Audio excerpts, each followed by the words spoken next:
शुभस्य शीघ्रम अशुभस्य दीर्घम। शुभ कार्य को शीघ्र कर देना चाहिए और अशुभ कार्य को दीर्घ माने कल पर छोड़ देना चाहिए, क्योंकि कल कभी आएगा नहीं। हम कहेंगे नहीं नहीं कल को पूजा करेंगे, कल पूजा की तैयारी, रात ही में कहीं अशुद्धि हो गई, नाटक हो गया, कोई सूतक हो गया, कोई परिवार में कोई जो है मन बदल गया, क्योंकि तीन चीजें अनित्य है मनुष्य की, धन, शरीर और समय। ये तीनों जब अनुकूल होता है तब कोई धर्म कर्म होता है। लक्ष्मी क्या है? चंचला है ना, चपला है, एक जगह नहीं टिकती लक्ष्मी। हम सोचेंगे आज जैसा वैभव है, धन मेरे पास बना रहेगा ना, आज पहले किसी के पास था, आज मेरे पास है, कल किसी और के पास रहेगा, क्योंकि लक्ष्मी एक जगह कभी टिकती है क्या? कहीं नहीं टिकती है। आपने देखा होगा पोस्टर लगाते नहीं, तो पोस्टरों में क्या, दाईं तरफ गणेश जी, बाईं तरफ सरस्वती बैठी रहती है, लेकिन लक्ष्मी को कभी बैठा देखा आपने? लक्ष्मी बीच में खड़ी रहती है। क्यों? लक्ष्मी एक जगह टिकती नहीं है। और सरस्वती को कभी आपने खड़ा नहीं देखा होगा।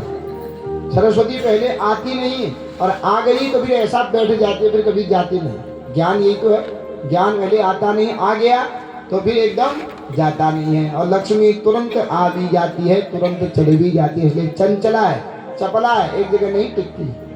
तो यह धन हमारे पास है। दूसरा, हमारा मन वश में है, मन सत्कर्म कर रहा है। और तीसरा, समय अच्छा है, तो उसी समय जो है पुण्य कार्य करना तुरंत कर देना चाहिए। सत्यनारायण की कथा में आता है ना कि पूजा पाठ कब करनी चाहिए, तो सूत जी कहते हैं यस्मिन् कस्मिन् दिनेश्चैव मृत्यु भक्त्या समन्वितः।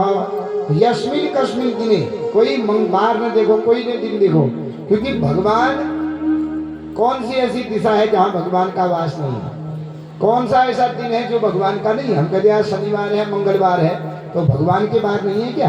कौन सा ऐसा बार है जहाँ भगवान का वास नहीं है? कौन सा ऐसा दिन है जो भगवान का नहीं है? कौन सी ऐसी दिशा है जो भगवान की नहीं है? भगवान तो हर प्रहर हर दिन एक समान रहते हैं। इसलिए इसी बात को रामचरितमानस में भगवान शंकर जी कह रहे हैं, जिस समय रावण का अत्याचार चला था ना, सारे देवताओं पर आक्रमण कर रहा है, तो रावण, तो देवता दुखित हुए, ब्रह्मा जी के पास गए, महाराज क्या करें, भगवान की स्तुति करें। तो अब कहाँ करें? क्षीर सागर में गए, भगवान नहीं मिले।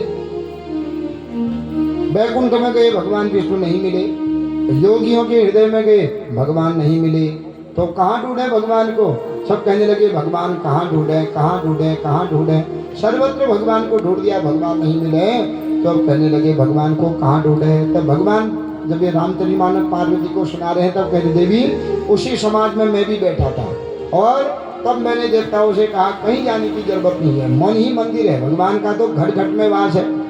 तब भगवान शंकर कह रहे हैं कि देश काल दिशि विदिशि हूँ माही, देश काल दिशि विदिशि हूँ माही, देश काल दिशि विदिशि हूँ माही, देश काल दिशि विदिशि हूँ माही।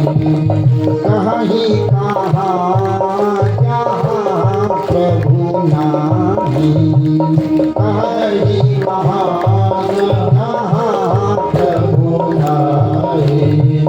हरि व्यापक सर्वत्र समाना, हरि व्यापक सर्वत्र समाना, हरि व्यापक सर्वत्र समाना, हरि व्यापक सर्वत्र समाना।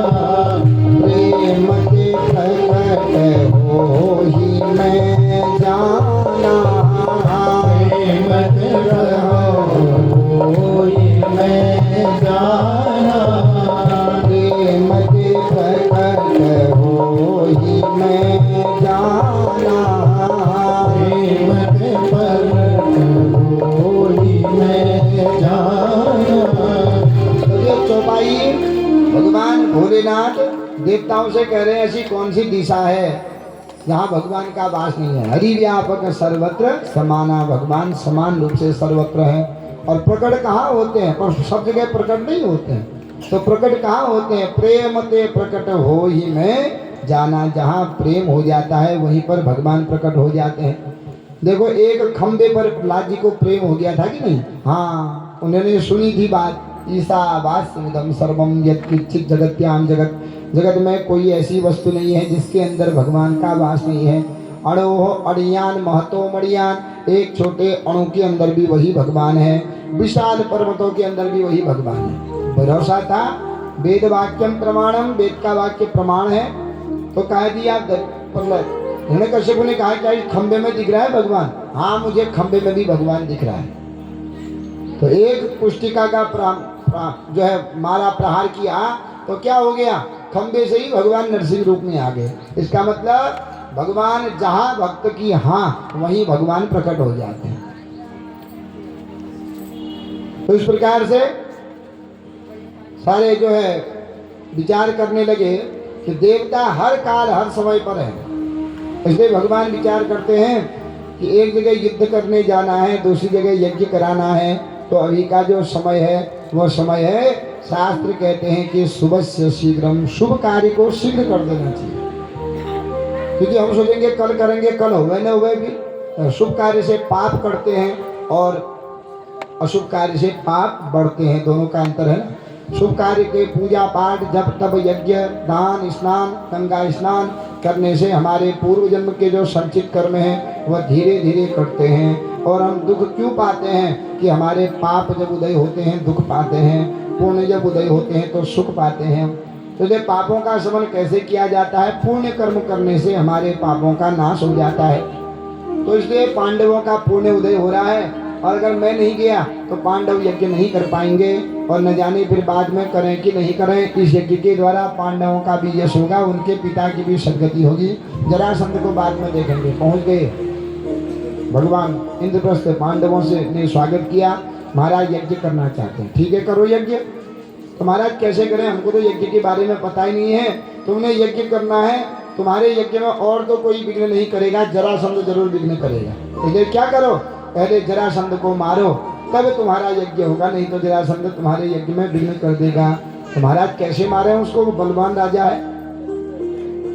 तो कहा भगवान कहते हैं वो छल से मारा जाएगा। महाराज छल कैसे करें, तुम चिंता मत करो, तुम्हारा यज्ञ हमारा कैसे होगा। भगवान ने कहा तुमने मुझे बुलाया है, मेरे ऊपर सब छोड़ दो। तो महाराज आपके ऊपर सब छोड़ने से हो जाएगा क्या?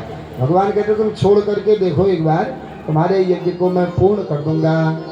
तो अब इतने में धर्मराज युधिष्ठिर कहने लगे कि महाराज जब हम यज्ञ करेंगे, यज्ञ पूर्ण हो जाएगा, आप जिम्मेदारी ले रहे हो, तो पांडवों के जब हमारा कौरव और पांडवों का युद्ध हुआ, हमको 12 साल वनवास जाना पड़ा, 1 साल अज्ञातवास हुआ, उस समय भी तो हमारे साथ आप थे, उस समय हमारा दुख क्यों नहीं दूर हुआ? तब कहते हैं भगवान देखो जिस समय जो है पासा फेंकने की बारी आई कि कौन पासा फेंकेगा, तो दुर्योधन कहता है हमारी तरफ से हमारे मामा जी शकुनी पासा फेंकेंगे, यही कहा ना दुर्योधन ने।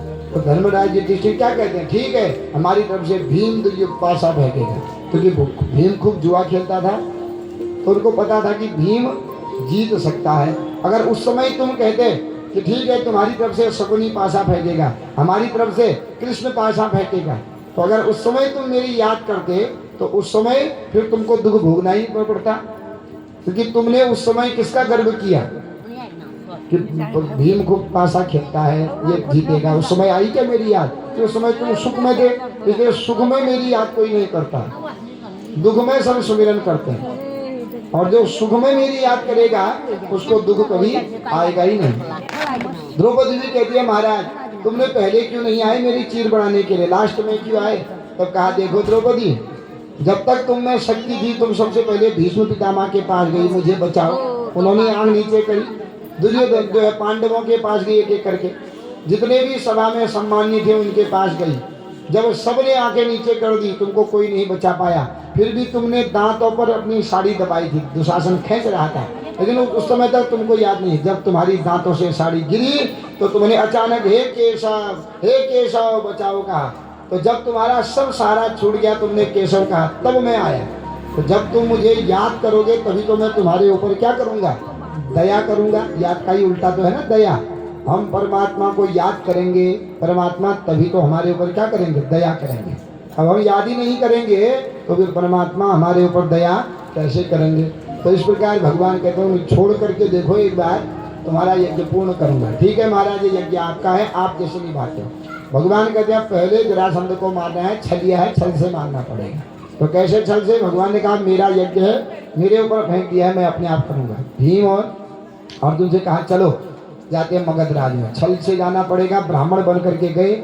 जरासंध कल आपने श्रवण किया, 17 बार तो हार गया था भगवान से, 18वीं बार में ब्राह्मणों को बैठा करके आया है जप में, और कहा अगर जीत के आऊँगा तुम ब्राह्मणों को सदा दान दूंगा, हार करके आऊँगा तुम ब्राह्मणों को तुम्हारे शास्त्रों को मार खंडित कर दूंगा। तो ब्राह्मण जब करें हे भगवान गोविंद हमारी रक्षा करो। भगवान ने जरासंध की सेना को मारा। ब्राह्मणों के शब्द कान में गए, अरे ये हार जाएगा तो ब्राह्मणों को मारेगा, शास्त्रों को खंडित कर देगा। भगवान मथुरा मंडल छोड़ करके भाग गए, इसलिए भगवान का नाम रण छोड़ राय पड़ गया।